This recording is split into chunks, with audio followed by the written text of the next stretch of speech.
وقولوا قولا سديدا يصلح لكم أعمالكم ويغفر لكم ذنوبكم ومن يطع الله ورسوله فقد فاز فوزا عظيما. أما بعد،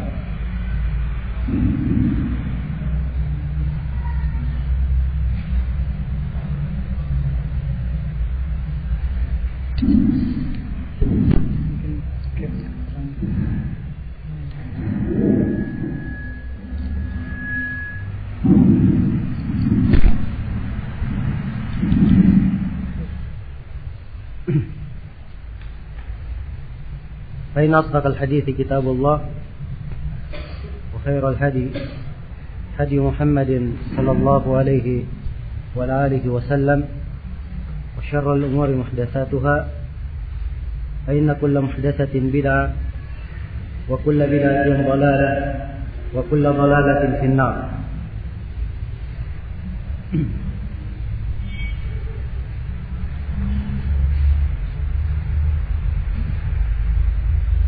Alhamdulillah, kita bersyukur kepada Allah Subhanahu wa taala. Kembali kita dipertemukan di acara Daurah Ilmiah ini yang diadakan sesuai dengan perencanaan setiap 2 bulan sekali. Dan pada pertemuan pagi hari ini insyaallah taala, bagaimana telah diumumkan, kita akan membahas Kitabul Hajj,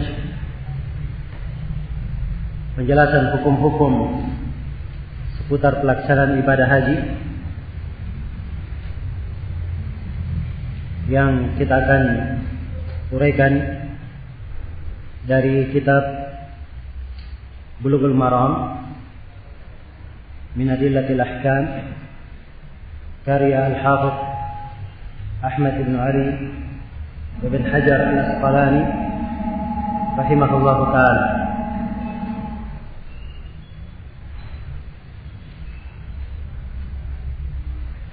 Berbicara tentang ibadah haji,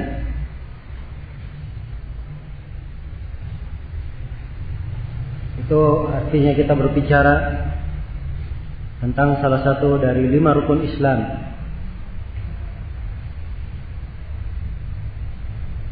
yang diterangkan oleh Rasulullah sallallahu alaihi wasallam di dalam hadis Abdullah bin Umar bin Khattab radhiyallahu taala anhu, di mana Nabi sallallahu alaihi wasallam bersabda, "Bunyal Islamu ala khams." Bunyal Islamu ala khamsin. Islam itu dibangun di atas 5. Syahadati an la ilaha illallah wa anna Muhammadan Rasulullah. Pertama dibangun di atas syahadatain, yaitu syahadat, mempersaksikan la ilaha illallah, tidak ada yang berhak diibadahi selain dari Allah, dan Nabi Muhammad adalah utusan Allah. Wa iqamis shalah, rukun yang kedua adalah rukun Islam, menegakkan salat. Wa ita'iz zakat, rukun yang ketiga mengeluarkan zakat. Wa hajjil bait man istata'a ilaihi sabila, haji kal bait, ke Ka'bah, menunaikan pelaksanaan ibadah haji bagi siapa yang punya jalan untuk ke sana. Kemudian rukun yang kelima adalah shaum Ramadan, berpuasa di bulan Ramadan. Maka dia adalah salah satu pembahasan dari rukun Islam. Dan pembahasan ini menjadi wajib hukumnya untuk dipelajari, menjadi wajib hukumnya untuk dipelajari bagi siapa yang akan melaksanakan ibadah haji tersebut, bagi siapa yang Allah Subhanahu wa taala berikan kepadanya kemudahan di dalam menjalankan ibadah haji tersebut. Dan bagi siapa yang belum diberi kemudahan, maka pelaksanaan ibadah haji ini atau pembahasan tentang haji ini adalah hal yang sepatutnya dia ketahui, sehingga menjadi motivasi bagi dirinya dan senantiasa dia bermohon dan berharap kepada Allah Subhanahu wa taala agar supaya dimudahkan langkahnya dan dimudahkan urusannya untuk bisa menunaikan ibadah haji. Dan juga orang yang memahami fikih haji ini, dia akan memperoleh darinya mana-mana keimanan dan pelajaran-pelajaran ilmu yang sangat bermanfaat. Sebab ilmu itu keterkaitannya dengan dua hal. Yang pertama, seorang ketika mempelajarinya, dia mengambil makna keimanan dengan ilmu yang dia dapatkan, pengetahuan yang dia pahami. Kemudian yang kedua, tatkala dia beramal dengan ilmu tersebut, melaksanakannya, maka dia mendapatkan manfaat yang lain dan mana-mana keimanan yang lainnya. Iya. Selain daripada itu, di dalam pelaksanaan ibadah haji, banyak dari saudara-saudara kita kaum muslimin dan muslimat yang menunaikan ibadah haji namun kurang mengerti akan tuntunan yang benar atau bagaimana haji yang dilakukan oleh Rasulullah sallallahu alaihi wasallam. Maka bagi siapa yang pernah mempelajarinya, ini menjadi medan dakwah untuknya, saling bernasihat pada saudara-saudaranya yang akan menunaikan ibadah haji,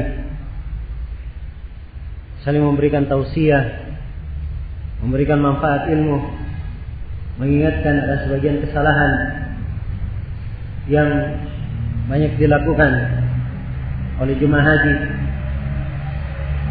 Ya, ini diantara hal-hal yang kita harapkan tadi bisa petik dari pembahasan haji ini. Untuk meringkas pembahasan, sebab hadis-hadis yang disebutkan di sini oleh Al-Hafidz Ibnu Hajar rahimahullah taala tentang pembahasan haji lumayan banyak. Ya.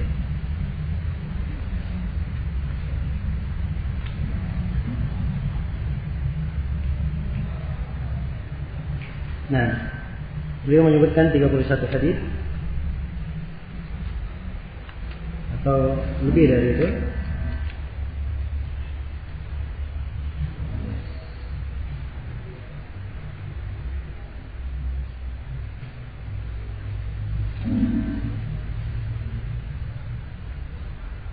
Ya, beliau menyebutkan 69 hadis berkaitan dengan haji.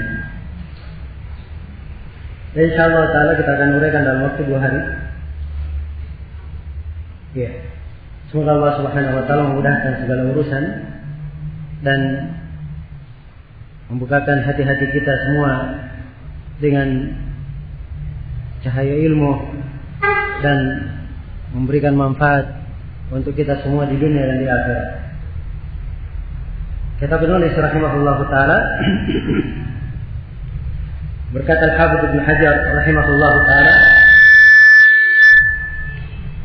kata beliau, Kitabul Hajj,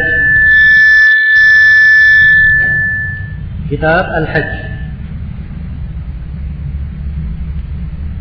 kitab tentang haji ini dalam urutan Bulughul Maram. Ini di pembahasan yang keenam, kitab yang keenam. Jadi ada Kitabut Tahar, yang pertama Kitabus Shalah, kemudian pembahasan tentang zakat, pembahasan tentang puasa, dan pembahasan tentang haji. Dan juga disebutkan pembahasan tentang jenayis, jadi semuanya 5 bab atau 5 kitab. Dan ini Kitabul Hajj diletakkan oleh beliau setelah pembahasan puasa. Setelah pembahasan puasa. Dan ini yang dipegang oleh kebanyakan urutan ahli fikih. Mereka membahas bab puasa kemudian haji. Walaupun ada sebagian para ulama yang mendahulukan haji kemudian puasa. Mendahulukan haji kemudian puasa. Dan ini susunan yang dipakai oleh Imam Al-Bukhari. Beliau mendahulukan pembahasan haji kemudian pembahasan puasa. Kalau dilihat dari sisi riwayat-riwayat penyebutan rukun Islam, memang riwayat-riwayat yang menyebutkan haji kemudian puasa itu dalam riwayat Bukhari dan Muslim. Dari sisi kedudukan dia lebih kuat. Dari sisi kedudukan riwayat. Kitabul Hajj. Ya. Al-Hajj secara bahasa artinya adalah al-qasd. Artinya adalah al-qasd, memaksudkan. Ya. Dan secara istilah al-hajj dalam istilah para ulama dia adalah qasdu Makkah ta'abbudan lillahi bi amalin makhsus. Secara istilah haji adalah memaksudkan kota Mekah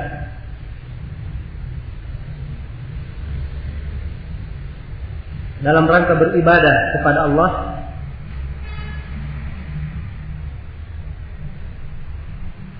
dalam melakukan amalan-amalan yang khusus.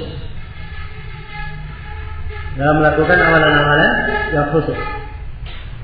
Iya. Jadi siapa yang datang ke Mekah dalam rangka ibadah dengan menunaikan amalan-amalan dan dilakukan dalam haji dan umrah atau yang dilakukan di dalam haji, maka itu yang disebut dengan al-hajj. Disebut dengan apa? Dengan al-hajj. Iya. Ini makna al-hajj dan kita akan terangkan makna al-umrah. Sebab ini dari istilah-istilah yang perlu diketahui.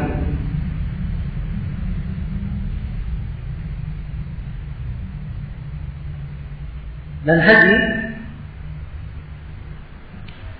hukumnya adalah wajib.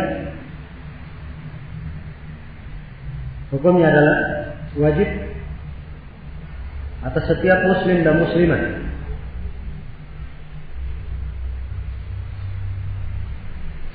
Dan kewajiban pelaksanaan ibadah haji ini diterangkan dalam Al-Quran dan diterangkan di dalam sunnah Rasulullah Sallallahu Alaihi Wasallam. Dan ini adalah hal yang disepakati di kalangan para ulama, tidak ada silang pendapat. Dari Al-Quran, Allah Subhanahu Wa Taala berfirman dalam surah Ali Imran, "Walillahi 'alan nasi hajjul baiti man istata'a ilaihi sabila." Dan bagi Allah atas manusia kewajiban haji ke Al-Bait, haji ke Ka'bah. Man istata'a ilaihi sabila, siapa yang mampu, siapa yang punya jalan ke sana. Iya.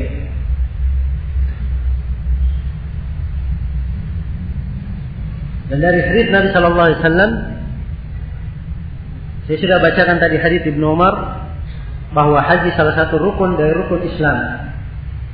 Dan akan disebutkan di sini oleh penulis dalam bab yang pertama, hadis-hadis yang menunjukkan wajibnya pelaksanaan ibadah haji. Dan sepakat para ulama tentang wajibnya menunaikan ibadah haji. Tidak ada silang pendapat di kalangan para ulama tentang kewajiban tersebut. Kemudian yang penting juga diketahui di sini bahwa para ulama berbeda pendapat kapan ibadah haji ini diwajibkan, pada tahun berapa Hijriah. Iya. Ada yang mengatakan di tahun 6 Hijriah,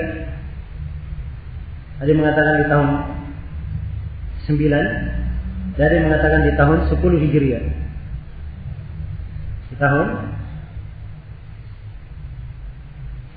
ke-10. Jadi benarnya bahwa laksanaan ibadah haji ini atau waktu tahun diwajibkannya adalah tahun 9 Hijriah.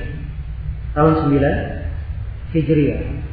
Sebab Nabi sallallahu alaihi wasallam 9 atau 10. Sebab Nabi sallallahu alaihi wasallam yang syah dari beliau hanya melakukan ibadah haji yang disebut dengan nama Hajjatul Wada, haji perpisahan. Yang insyaallah taala kita akan terangkan hadis yang menjelaskan tentang hal tersebut. Baik. Ini beberapa penjelasan tentang makna haji dan apa yang berkaitan dengannya. Kita baca bab yang pertama, kata beliau rahimahullahu taala, babu fadlihi wa bayani man furida alaihi. Bab keutamaan haji, bab keutamaan haji dan penjelasan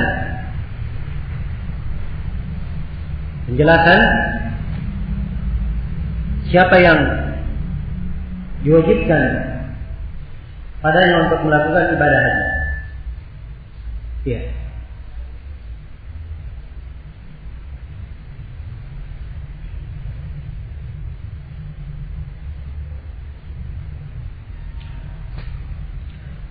Secara umum bahwa di dalam pelaksanaan ibadah haji itu disyaratkan beberapa syarat. Syarat wajibnya syaratkan beberapa syarat. Syarat yang pertama adalah syarat al-Islam. Dia harus muslim. Kemudian syarat yang kedua adalah syarat al-aql. Ya, dia harus orang yang waras. Orang yang waras dan bukan orang yang gila. Ya. Kehilangan akal. Kemudian syarat yang ketiga, syaratkan al-bulugh. Dia harus balik. Kemudian syarat yang keempat, syaratkan al-hurriyah. Syaratkan kebebasan. Dia bukan seorang budak, seorang yang merdeka. Kemudian syarat yang kelima adalah al-istita'ah, kemampuan, punya kemampuan. Ini 5 syarat secara global. Kita akan terangkan 5 syarat ini terperinci di dalam hadis-hadis yang akan disebutkan oleh Ibnu Hajar rahimahullah taala. Tujuan dibawakannya hadis-hadis di bab yang pertama ini, Ibnu Hajar ingin menyebutkan 2 perkara sekaligus. Yang pertama, beliau ingin jelaskan tentang keutamaan haji. Kemudian yang kedua, beliau ingin terangkan tentang syarat-syarat diwajibkannya haji. Iya. Penjelasan tentang keutamaan, beliau memulai menjelaskan tentang keutamaan sebab dimaklumi bahwa sebuah amalan yang telah diwajibkan, seseorang itu akan lebih bersemangat di dalam melakukannya. Tatkala dia mengenal keutamaannya dan dia memahami betapa besar pahala yang disiapkan oleh Allah Subhanahu wa taala dalam pelaksanaan ibadah tersebut. Iya.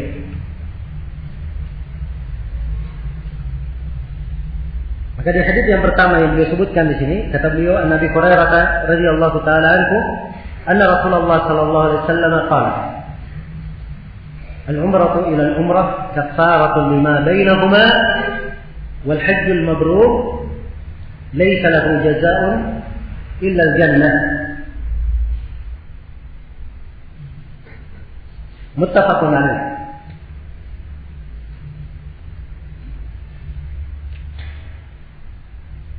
Dari Abu Hurairah radhiyallahu taala anhu, sesungguhnya Rasulullah sallallahu alaihi wasallam bersabda, "Al-umrah ila al-umrah."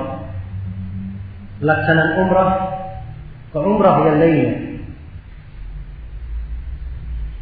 Ya. Jadi kalau dia melakukan sebuah umrah, kemudian dia umrah setelahnya, kafaratul lima bainahuma, maka umrah ini adalah menggugurkan antara dia dan umrah berikutnya. Ini keutamaan apa? Umrah. Kemudian kata Nabi, wal hajjul mabrur laisa lahu jazaa'un illa al-jannah. Dan haji yang mabrur tidak ada balasan untuknya selain daripada surga. Iya. Jadi haji yang mabrur tidak ada balasan untuknya selain dari surga.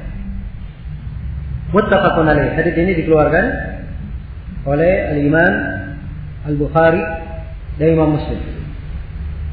Mana muttafaqun alaih artinya yang disepakati atau keduanya bersepakat terhadapnya.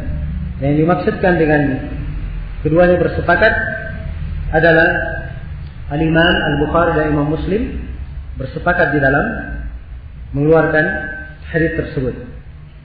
Ya. Di dalam hadis yang mulia ini terdapat penjelasan tentang keutamaan haji dan keutamaan umrah.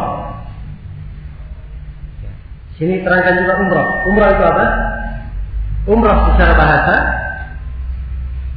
adalah at-ta'abbudu lillahi fi ziyaratil bait ala wajhin makhsus. Secara bahasa al-umrah adalah az-ziyarah. Secara bahasa al-umrah adalah az-ziyarah. Umrah adalah berkunjung. Ya, kalau dikatakan dia melakukan umrah, secara bahasa artinya dia melakukan kunjungan. Dan maksudnya secara istilah umrah adalah at-ta'abbudu lillah.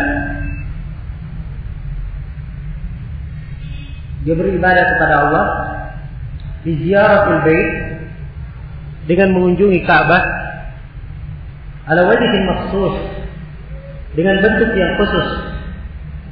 Ya, sebab dia pelaksanaan ibadah bentuknya apa? Khusus. Orang yang akan melakukan umrah, dia mula-mula niat masuk ihram. Setelah dia ihram, dia berangkat ke Ka'bah, tawaf di Ka'bah. Setelah tawaf, sa'i antara Safa dan Marwah. Setelah itu dia mencukur rambutnya. Maka setelah itu selesai umrahnya. Ini umrah. Jelas ya?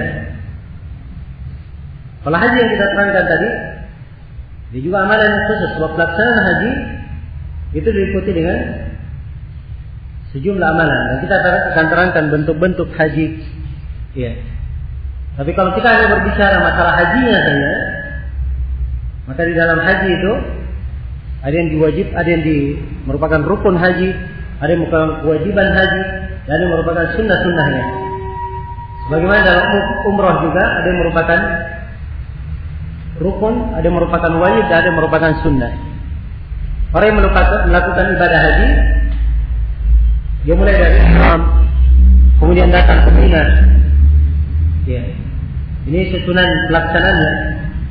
Ya, secara global datang ke Mina pada tanggal 8 Dzulhijjah, disebut dengan nama Yaumut Tarwiyah.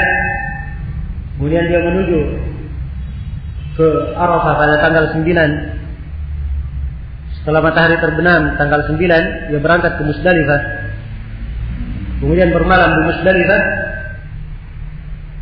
Kemudian setelah salat subuh, ya setelah bermalam, dia berangkat ke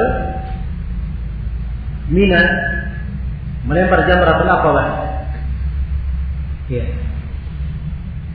dia menyembelih sembelihan, kemudian cukur, lalu tawaf ifadah dan sa'i bagi bentuk nusuk yang diharuskan padanya sa'i. Ya. Maka dengan ini selesai sudah pelaksanaan ibadah hajinya, dia kembali ke Mina. Ya.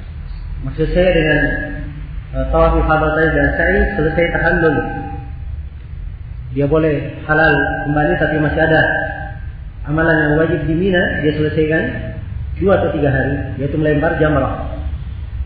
Setelah melempar jamrah, maka dia melakukan, kalau dia akan meninggalkan Mekah, dia melakukan tawaf wada, tawaf perpisahan. Ya, dengan itu selesai sudah pelaksanaan ibadah haji. Ya, maka ini gambaran global bagaimana pelaksanaan ibadah haji tersebut. Jadi ada haji, ada umrah. Ada haji dan ada umrah. Iya, ini 2 istilah yang harus dipahami. Umrah telah kita terangkan, disebutkan di sini al-umrah itu ilal umrah kafaratun lima bainahuma. Umrah menuju kepada umrah. Ya. Antara umrah dengan umrah berikutnya itu adalah penggugur dosa antara keduanya. Nah, jadi menunjukkan keutamaan memperbanyak umrah. Sebab tiap kali dia umrah, maka gugur dosa antara dia dan antara umrah sebelumnya. Dan ini keutamaan yang sangat besar. Iya. Dan maksud menggugurkan dosa di sini, menggugur dosa, menurut kebanyakan para ulama, yang digugurkan adalah dosa-dosa kecil. Dosa-dosa kecil. Adapun dosa-dosa besar itu harus digugurkan bersama dengan tobat. Ada tobat khusus dari dosa tersebut. Iya. Dan kecenderungan orang yang melakukan ibadah haji dan umrah, tatkala ia melakukan ibadah tersebut, biasanya diiringi dengan penyesalan terhadap apa yang telah lalu dari dosa-dosanya. Maka apabila tersebut ada, maka ini menggugurkan seluruh dosanya. Menggugurkan seluruh dosanya. Iya. Jadi antara umrah ke umrah berikutnya itu penggugur dosa-dosa. Dan umrah itu dalam setahun boleh dilakukan beberapa kali. Iya. Walaupun dia umrah setiap hari tidak ada masalah. Tapi pelaksanaan ibadah haji cuma sekali dalam setahun. Pelaksanaan ibadah haji cuma sekali dalam apa? Setahun. Iya. Baik.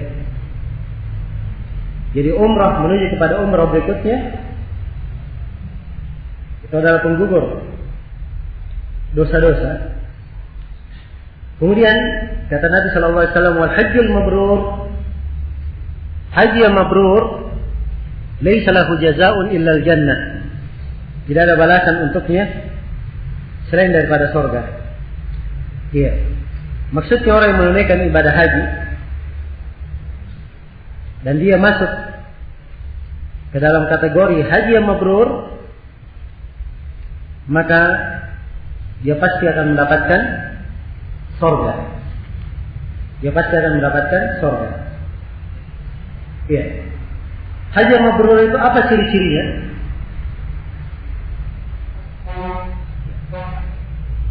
Ada sejumlah keterangan dari para ulama tentang hal ini. Di antaranya Ibnu Abdul Bar berkata, haji yang mabrur, kata beliau, huwa alladzi la riya'a fihi. Haji yang tidak ada riya padanya. Haji yang mabrur adalah haji yang tidak ada riya padanya. Wala sum'ah. Juga tidak ada sum'ah. Ya, kalau riya, dia ingin dilihat orang. Kalau sum'ah, dia ingin dibilang begini, ya dikatakan begini. Wala rafat, wala fusuq. Haji yang tidak ada padanya rafat. Rafat yang dimaksud di sini adalah hal yang tidak berguna, tapi para ulama lebih cenderung menafsirkannya ke mana jima. Iya. Sebab siapa yang melakukan hubungan saat dia melakukan ihram, ya, ini akan datang rincian-rinciannya. Kalau di pelaksanaan haji, kapan dia batal hajinya kalau dia melakukannya, dan kapan dia tidak membatalkan, tapi dia bayar fidyah, menyembelih. Dan kalau dia melakukannya di umrah, apa kewajiban yang dia lakukan? Ini akan kita terangkan tentang masalah pembatal-pembatal atau tentang masalah pelanggaran-pelanggaran yang tidak boleh dilakukan pada saat ihram. Hal-hal yang dilarang. Hal-hal yang dilarang saat ihram. Iya. Kemudian kata Ibnu Abdul Bar rahimahullah, dari definisi haji yang mabrur, dia haji dengan harta yang halal. Haji dengan harta yang halal. Iya. Harta yang dia pakai haji bukan harta riba, bukan pula sesuatu yang dia petik dari menjual barang-barang yang haram, dari amalan yang haram. Nah, sebab orang yang melakukan ibadah dengan amalan yang haram atau dengan harta yang haram, ini cenderung untuk tidak diterima amalannya, tidak diterima ibadahnya. Karena itu dimaklumi hadis Abi Hurairah di dalam Sahih Muslim tentang kisah orang yang safar, yang menadahkan tangannya ke langit, ya Rabb, ya Rabb. Dia melakukan safar, ash'ad aghbar, rambutnya tidak teratur, aut-autan, kemudian penuh dengan debu. Dia tadahkan tangannya ke langit. Ini waktu-waktu mustajabah, waktu safar mustajabah doa. Waktu seorang dalam keadaan kesusahan, dia berdoa, ini termasuk hal yang menyebabkan dia mustajabah doanya. Ya. Sebab dia tergolong muttar. Kemudian ketika dia menadahkan tangannya, ini juga dari sebab yang menyebabkan doa itu dikabulkan. Dia berdoa, wahai Rabbku, wahai Rabbku. Dia memakai doa dengan Asmaul Husna. Ini juga sebab yang keempat menyebabkan doa itu lebih mudah untuk dijawab dan dikabulkan. Apakah doanya diterima? Kata Nabi SAW, wa ma ta'amuhu haram, wa malbasuhu haram, wa mashrabuhu haram, wa ghudiya bil haram, fa anna yustajabu lah. Makanannya haram, pakaiannya haram, minumannya haram. Ya. Dia tumbuh dari hal yang haram. Bagaimana bisa dikabulkan untuknya? Bagaimana bisa dikabulkan untuknya? Iya. Maka haji yang mabrur disyaratkan dari harta yang halal.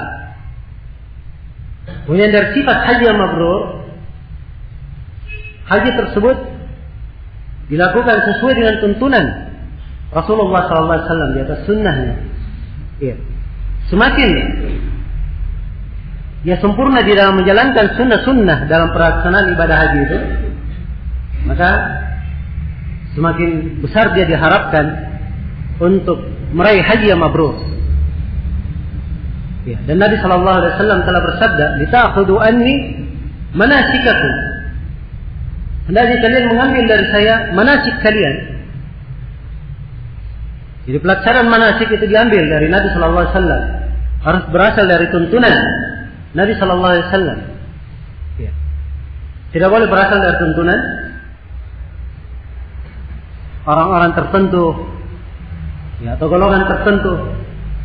Tidak, tapi harus bersumber dari Al-Quran dan Hadis Rasulullah Sallallahu Alaihi Wasallam. Iya. Banyak yang berdoa minta supaya diberi haji yang mabrur, tapi dia tidak melakukan sebab untuk mendapatkan haji yang mabrur. Dia tidak mempelajari bagaimana sifat haji Nabi Sallallahu Alaihi Wasallam, iya. Bagaimana tuntunan beliau secara lengkap. Selain daripada itu, ia melakukan amalan-amalan yang bertentangan dengan sunnah Rasulullah Sallallahu Alaihi Wasallam. Maka yang seperti ini, iya, sangat tipis harapan dikatakan ia mendapatkan haji yang mabrur. Dan dari alamat lain, seorang dikatakan mendapatkan haji yang mabrur, amalan hajinya setelah dia melakukan ibadah haji itu memberikan pengaruh dalam kehidupannya, memberikan pengaruh di dalam kehidupannya. Sebab ibadah haji itu adalah pendidikan dan madrasah yang sangat agung. Terdapat di dalamnya bekal-bekal keimanan yang harusnya terus menyertai hamba di dalam hidupnya. Iya. Maka kalau dia melakukan ibadah haji, pada saat melakukan ibadah haji semuanya dijaga, sholatnya rajin, puasanya, ibadahnya masya Allah. Tapi setelah kembali haji, ya, bulan pertama masih rajin, bulan kedua masih rajin, terus berjalan waktu, ya, sholatnya mulai bolong-bolong, ya, mulai bermuamalah dengan hal yang haram, dan seterusnya. Maka ini adalah alamat haji yang tidak mabrur. Alamat haji yang tidak mabrur. Jelas? Jadi haji mabrur diketahui dengan kriteria-kriteria. Tidak ada yang bisa memastikan dirinya, oh saya dapat haji yang mabrur. Tidak ada yang bisa memastikan. Iya. Karena itulah dia berusaha untuk menunaikan ibadah haji tersebut sesuai dengan apa yang dituntunkan. Dan kalau memang hajinya adalah haji yang mabrur, pasti dia mendapat apa? Mendapat surga. Iya. Pasti dia mendapatkan surga. Ini maksud dari hadis ini.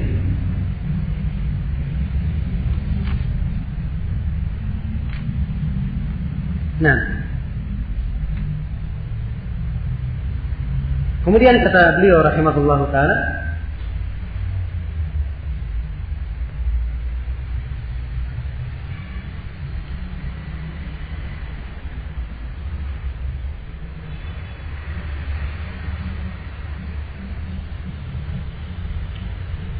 baik.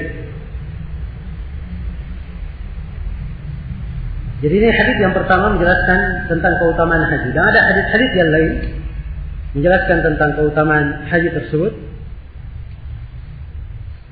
Di antara hadis-hadis itu adalah sabda Rasulullah sallallahu alaihi wasallam. Ya. Sebagaimana yang diriwayatkan oleh Imam At-Tirmidzi, An-Nasai, Ibnu Khuzaimah dan selainnya dari Ibnu Mas'ud radhiyallahu taala anhu. Kata beliau, anna Nabi sallallahu alaihi wasallam qala tabi'u bain al-hajj wal umrah. Ikutilah atau laksanakan ibadah haji dan umrah baina al-hajj wal umrah, antara haji dan umrah itu. Jadi kalau dia sudah melakukan haji dan umrah, terus dia ikuti. Dia kembali mengulangi melakukan haji dan umrah. Perintahkan tabi'u, ya ulangi laksanaan antara haji dan umrah. Kata Nabi sallallahu alaihi wasallam, fa innahuma yanfiyani al-faqr wad-dunub. Ya. Sebab keduanya, haji dan umrah itu akan meniadakan, menghilangkan kefakiran dari hamba. Menghilangkan kefakiran darinya dan menghilangkan dosa. Maksudnya menggugurkan apa? Menggugurkan dosa. Karena yang tilkir khabad al-hadid. Ya. Sebagaimana bara api itu ketika dipanaskan, dia menghilangkan karatan-karatan besi. Ya. Jadi ketika besi yang berkarat dipanaskan, seluruh karatannya hilang. Wadzahabi wal fiddah. Demikian pula apa yang melekat di emas dan perak ketika telah dipanaskan maka seluruhnya jatuh. Ya, maka demikian pula haji dan umrah itu menggugurkan dosa-dosa dan menghilangkan kefasiran dari hamba. Nah, dan Nabi SAW bersabda di akhir hadis, "Walaysa lil hajjatil mabrurah thawabun illa al-jannah." Dan tidak ada pahala bagi haji yang mabrur selain daripada surga. Ya. Dalam hadis yang saya bacakan tadi, ini terdapat penjelasan keutamaan yang sangat besar dalam pelaksanaan ibadah haji dan umrah. Bahwa siapa yang melakukan haji dan umrah ini, maka itu adalah salah satu sebab yang menyebabkan rezekinya dilapangkan. Menyebabkan rezekinya dilapangkan. Ya. Karena Nabi mengatakan haji dan umrah itu menggugurkan, menghilangkan kefakiran. Kalau menghilangkan kefakiran berarti rezekinya akan apa? Akan ditambah dan dilapangkan. Itu maksudnya. Iya. Dan ini adalah hal yang terbukti dan dirasakan oleh kaum muslimin yang telah menunaikan ibadah haji. Iya. Dan ini dari keindahan syariat kita. Di dalam amalan-amalan ibadah ada sejumlah amalan ibadah. Apabila dilakukan, maka amalan-amalan ibadah tersebut adalah sebab yang menyebabkan dilapangkannya rezeki bagi hamba dan diluaskannya kebaikan untuknya dan ditolak kefakiran darinya. Ya, amalan-amalan ini banyak. Di antaranya haji dan umrah. Di antaranya lagi adalah al-istighfar. Banyak beristighfar, memohon ampun. Ya. Pada Allah Subhanahu wa taala. Karena itu Nabi Nuh alaihi salam berkata kepada kaumnya, "Istaghfiru rabbakum innahu kana ghaffara." Istighfarlah kalian kepada Rabb kalian. Sungguhnya Rabb kalian itu Maha Pengampun. Yursilis sama alaikum midrara. Ya. Kemudian Nabi Nuh berkata, kalau kalian melakukan istighfar, maka Allah akan menurunkan dari langit air yang berlimpah ruah untuk kalian. Berlimpah ruah mendatangkan kebaikan, bukan banjir dan malapetaka. Iya. Wa yumdidukum bi amwali wa banin. Wa yaj'al lakum jannati wa yaj'al lakum anhara. Dan Allah akan melapangkan harta-harta dan anak-anak kalian. Iya. Dan Allah Subhanahu wa taala akan menjadikan untuk kalian kebun-kebun dan akan menjadikan untuk kalian sungai-sungai. Ini janji dari Allah Subhanahu wa taala bagi siapa yang beristighfar. Demikian pula misalnya menyambung silaturahmi.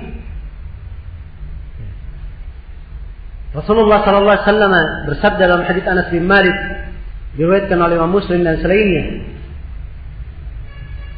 "Man sarrahu ayyunsi lahu fi atharihi wa yubsata lahu fi rizqihi falyasir rahimahu." Siapa yang ingin umurnya dipanjangkan dan dia ingin rezekinya dilapangkan,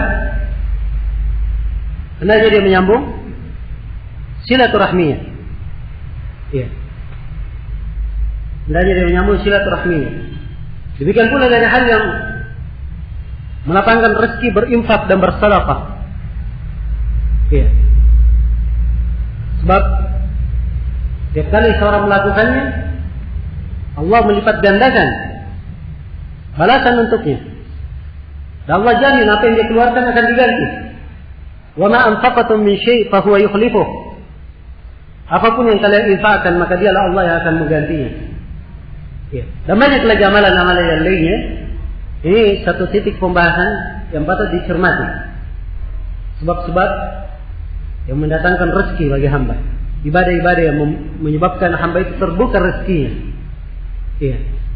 dari sebagian ulama kita yang menulis buku ya, khusus mengumpulkan tentang amalan-amalan yang merupakan sebab didapatkannya rezeki bagi seorang hamba. Ya. Kemudian di antara hadis yang menjelaskan keutamaan haji dan umrah adalah sabda Rasulullah sallallahu alaihi wasallam. Ya. Kata beliau, "Man hajja lillahi falam yarkuth wa lam yaqsut raja'a kayawmi waladathu ummuhu." Siapa yang haji karena Allah, ya perhatikan ya syarat-syaratnya, karena Allah harus ada ikhlas. Siapa yang haji karena Allah, falam yarfuth, dia tidak melakukan rafath, tidak melakukan hal yang sia-sia, walam yaqtuq, dan tidak melakukan kefasikan, maka dia akan kembali sebagaimana dia dilahirkan oleh ibunya. Dia seorang dilahirkan oleh ibunya, dia tidak menyandang dosa, karena begitu bersih. Demikian pula tatkala dia haji, maka digugurkan dosa-dosanya. Dari sebagaimana yang telah saya terangkan tadi, bahwa dosa yang dimaksudkan di sini adalah dosa kecil, dan masuk juga dosa besar apabila diiringi dengan tobat. Apabila diiringi dengan tobat. Dan kecenderungan orang yang melakukan ibadah haji, iya, apalagi dia mengingat dan melihat situasi-situasi yang agung, masyair al-haram, iya, dari ketika dia membaca talbiyah, labbaik Allahumma labbaik, kemudian memakai ihram, yang kebanyakan orang memakai kain putih, yang mengingatkan akan perjalanannya ke negeri akhirat. Ya. Ketika manusia berkumpul di Mina, kemudian berjalan ke Arafah, semuanya wukuf di Arafah dalam keadaan ya, dengan pakaian yang sama, penampilan yang sama, tidak ada yang membedakan antara si kaya dan si miskin, ya, antara si pemimpin dan rakyat, semuanya sama. Dia teringat bagaimana keberadaan manusia, semuanya dikumpulkan di padang mahsyar dalam keadaan sama. Maka hal-hal yang seperti ini ya, tentunya sangat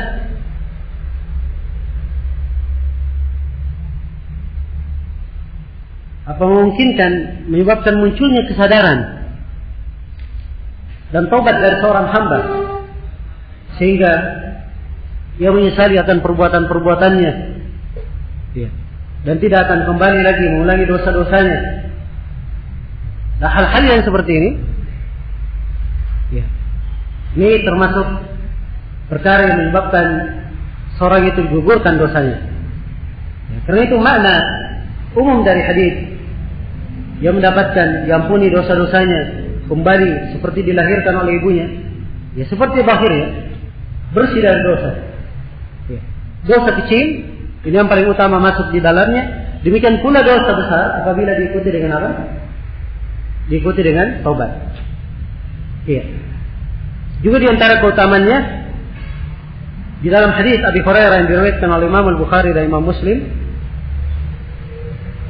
Rasulullah sallallahu alaihi wasallam pernah ditanya, "Ayyul amali afdal?" Amalan apa yang paling afdal? Maka beliau menjawab, "Imanun billahi wa rasulih."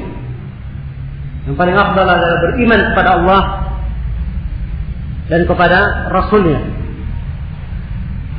Qila thumma madza? Kemudian ditanya lagi, kemudian apa setelah itu yang paling afdal? Maka beliau menjawab, jihadun fi sabilillah, jihad di jalan Allah.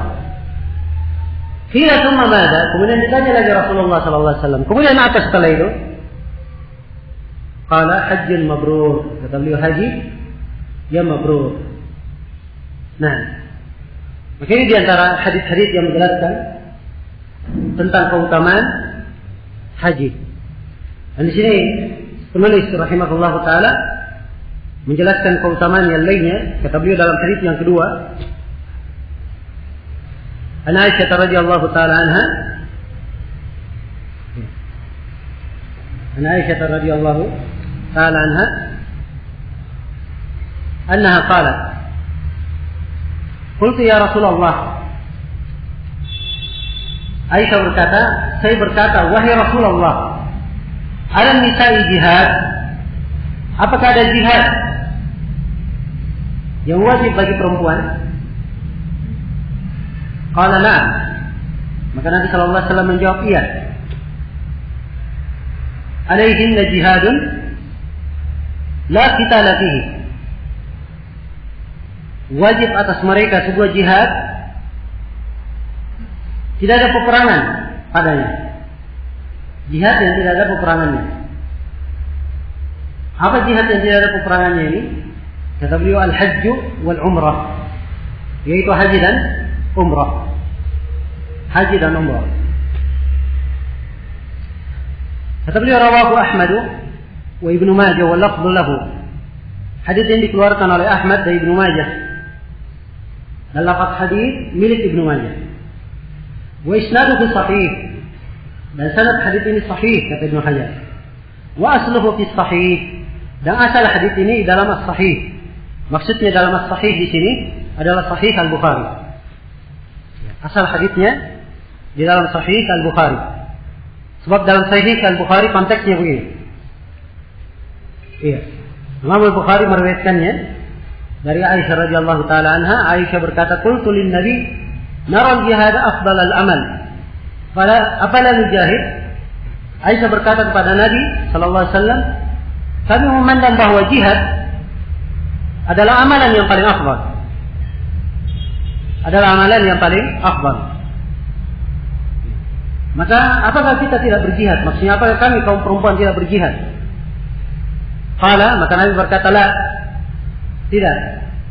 Lakunna afdal jihad. Kalian punya jihad yang paling afdal. Yaitu apa? Hajjun mabrur. Yaitu haji yang mabrur. Haji yang mabrur.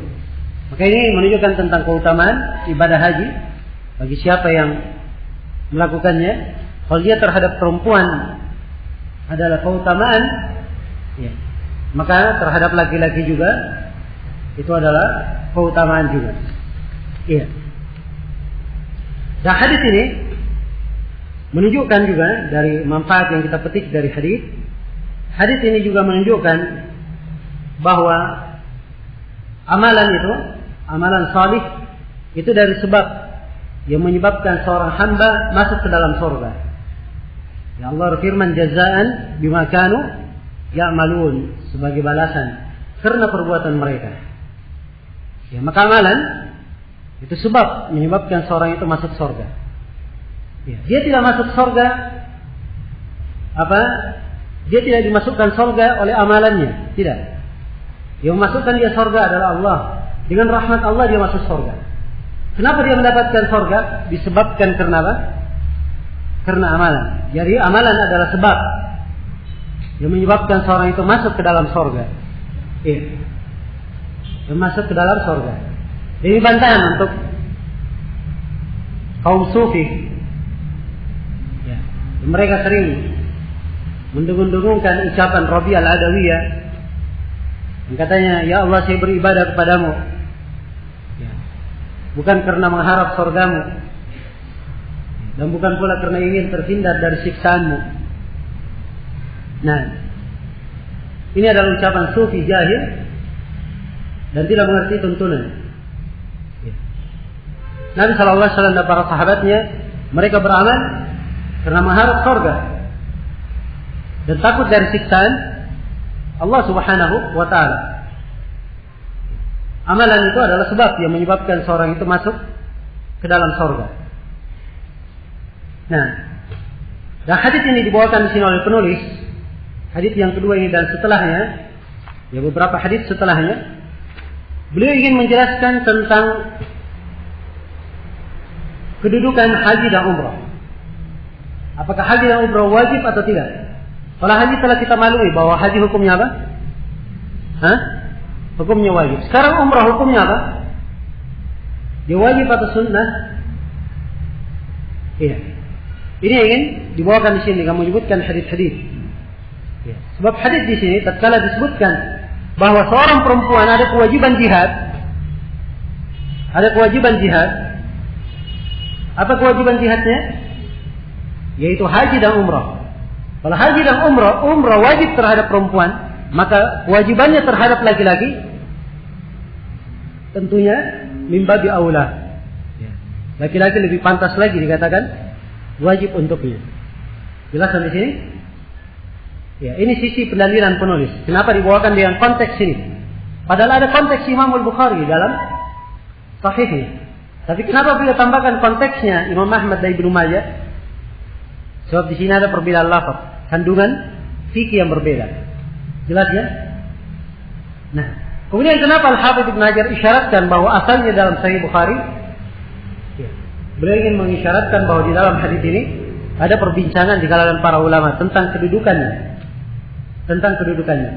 Memang sanadnya sahih, tapi sebagian matanya itu ada pembahasan. Iya, ada pembahasan. Jelas sampai sini? Saya simpulkan dulu bahwa dari hadis ini dipetik darinya pelajaran bahwa haji dan umrah adalah apa? Adalah wajib. Kita katakan haji wajibnya ya jelas. Umrah berdalilkan dengan hadis ini. Ya, ini yang dibahas oleh para ulama hadis. Sebab di dalam riwayat Bukhari tidak disebut umrah, yang disebut apa? Haji saja. Ya. Kalian ada jihad yang paling afdal yaitu apa? Haji yang mabrur. Tidak disebut umrah. Ya. Tidak disebut umrah. Nah, ini yang dibahas oleh para ulama. Ya, karena itu Ibnu Abdul Hadi rahimahullahu taala dalam At-Tanqih beliau mengisyaratkan tentang sisi kelemahan penyebutan kalimat umrah dalam hadis ini. Kata beliau bahwa hadis ini diriwayatkan dari jalan Habib bin Abi Amrah. Iya. Banyak rawi yang meriwayatkan dari Habib bin Abi Amrah, tidak ada yang menyebutkan umrah di dalam riwayatnya. Imam Al-Bukhari menyebutkan riwayat itu tidak ada penyebutan umrah. Iya. Jelas? Demikian pula ada rawi yang lain, Muawiyah bin Ishaq bin Talha, yang meriwayatkan dari bibinya Aisyah radhiyallahu taala anha, dan juga tidak ada penyebutan umrah. Ya, tidak ada penyebutan umrah. Karena itu penyebutan kalimat umrah di sini, kalau dikatakan sebagai riwayat yang syadzah, itu adalah apa? Kesimpulan yang kuat dari sisi pembahasan ilmu hadis. Jelas ya? Kesimpulan yang kuat dari sisi pembahasan ilmu hadis. Iya. Karena itu para ulama silam pendapat tentang hukum umrah. Apakah umrah itu wajib atau sunnah? Apakah umrah itu wajib atau sunnah? Iya. Jelas sampai sini ya? Jadi penting pembahasan ini. Ya, sebab akan kita sebutkan nanti pelaksanaan ibadah haji ada 3 jenis. Ada 3 jenis nusuk. Ya, ada namanya haji ifrad, ada namanya haji qiran, dan ada namanya haji tamattu. 3 jenis. Iya. Haji tamattu dan haji qiran ini digabungkan di dalamnya haji dan umrah sekaligus. Jelas ya? Kalau haji ifrad ini haji saja, tidak ada umrahnya. Haji saja, tidak ada apa? Tidak ada umrahnya. Jelas sampai sini? Iya. Jadi kalau misalnya dibangun di atas pendapat ini, umrah hukumnya apa? Kalau dia mengatakan hukum umrah adalah wajib, maka kalau dia berangkat haji tahun ini, dia ifrad, seharusnya dia harus kembali lagi ke Mekah untuk umrah. Sebab umrah juga hukumnya apa? Hukumnya wajib. Jelas sampai sini? Iya. Maka ini letak pembahasan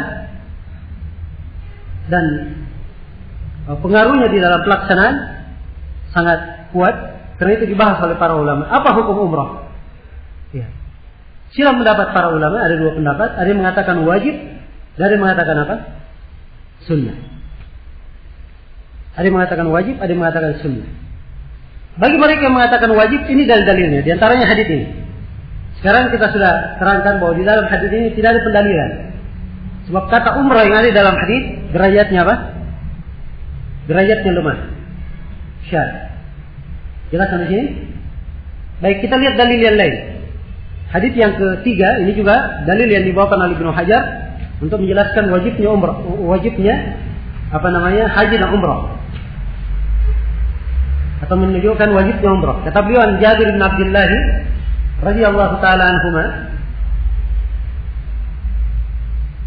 annahu qala ata an-nabiy sallallahu alaihi wasallam arabiyyun faqala ya Rasulullah akhbirni 'anil umrah awajibatun fi. Dari Jabir radhiyallahu taala anhu beliau berkata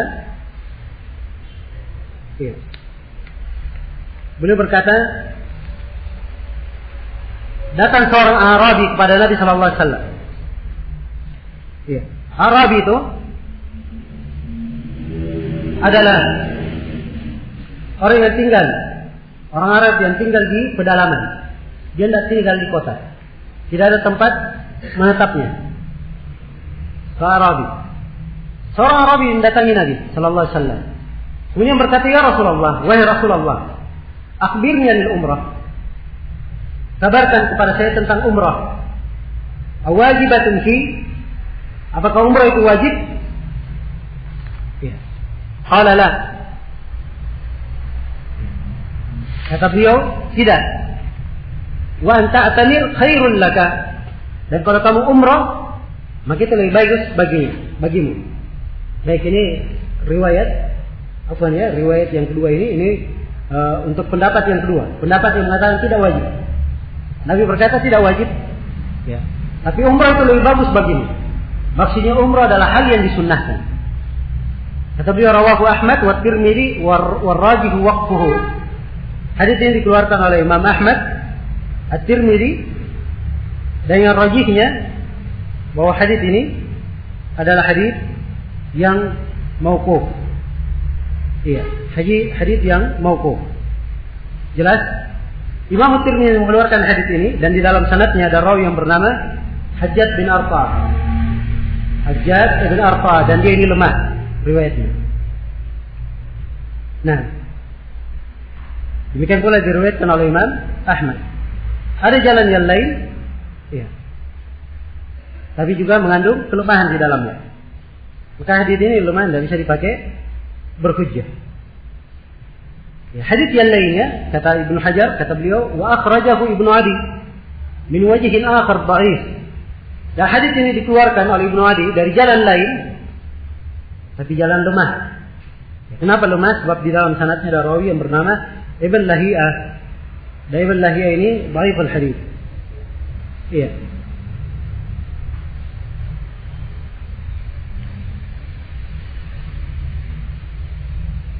Baik. Tetapi an Jabirin radhiyallahu taala anhu marfu'an, dari Jabir radhiyallahu taala anhu secara marfu', maksudnya secara marfu' Nabi sallallahu alaihi wasallam bersabda, "Al-hajj wal umrah fardhatan." Haji dan umrah adalah dua kewajiban. Haji dan umrah adalah dua hal yang wajib. Ya. Jadi riwayat-riwayat, dua riwayat ini memberi dua kesimpulan. Ada sebagian riwayat menyimpulkan bahwa umrah hukumnya apa? Wajib. Ada sebagian riwayat yang menyimpulkan bahwa umrah hukumnya apa? Sunnah. Umrah hukumnya sunnah. Jelas? Dan telah kita terangkan bahwa riwayat-riwayat ini ada kelemahan. Adapun tentang umrah itu sendiri, yang benar dari pendapat para ulama bahwa umrah itu hukumnya adalah wajib. Ya, kita tidak berdalilkan dengan hadis-hadis yang lemah ini.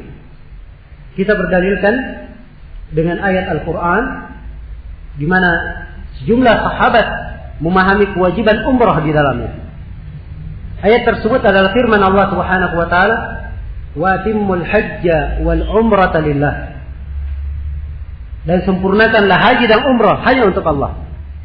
Diperintah untuk menyempurnakan haji dan umrah. Kata Ibnu Abbas dengan sanad yang sahih, Allah menyebutkan umrah sebagai gandengan untuk haji. Ini menunjukkan bahwa dia adalah dua kewajiban. Ya. Dan telah dinukil dari Ali bin Abi Thalib, dari Ibnu Umar, mereka semua memfatwakan wajibnya umrah. Maka ini, ya, hal yang diketahui dari para sahabat, tidak ada yang menyelisihi mereka dalam masalah wajibnya umrah. Ya. Jelas, karena itu yang benarnya bahwa umrah juga adalah wajib. Ya. Walaupun kita semua memahami bahwa umrah itu kewajibannya tidak sama dengan kewajiban haji. Ya, kewajiban haji disepakati. Ya. Adapun kewajiban umrah itu adalah hal yang dikuatkan menurut pendapat yang terkuat di kalangan para ulama. Jelas sampai sini? Karena itu siapa yang haji dan dia belum umrah, dia haji mufrid, tidak umrah di dalam hajinya, maka dia harus mendatangkan umrah. Dia harus melakukan umrah setelahnya. Iya. Jelas ya? Ini simpulan yang kuat dalam masalah ini, dan ini yang diterjih oleh banyak ulama kita di masa ini. Iya. Bahwa umrah juga adalah wajib. Iya. Itu yang dikuatkan oleh Syekh bin Baz, Syekh bin Utsaimin, Syekh Al-Albani, Syekh Shalih Fauzan. Dan saya pernah bertanya kepada Syekh Abdul Aziz Al-Syekh, Mufti Saudi Arabia sekarang ini. Saya tanyakan kepada beliau, seorang melakukan seorang melakukan ibadah haji secara mufrid, maksudnya haji saja tanpa umrah, apakah hajinya ini sudah menggugurkan kewajiban umrah? Kata beliau tidak menggugurkan, tapi dia harus umrah kembali. Ya, dia harus mendatangkan umrah kembali. Nah, ini insyaallah taala kesimpulan yang terkuat yang berkaitan dengan masalah kedudukan umrah. Ya, saya tutup dengan kesimpulan bahwa haji hukumnya adalah wajib dan umrah juga hukumnya adalah apa? Hukumnya adalah wajib. Adapun tentang syarat wajibnya, insyaallah taala kita akan terangkan pada pertemuan setelah salat Jumat nanti. Ya, sekarang sudah 10:30. Kita cukupkan dulu sampai di sini supaya ada persiapan untuk salat Jumat, dan setelah salat Jumat insyaallah taala kita akan lanjutkan. Subhanakallahumma bihamdik asyhadu an la ilaha illa anta astaghfiruka wa atubu ilaik walhamdulillahi rabbil alamin walhamdulillahi rabbil alamin.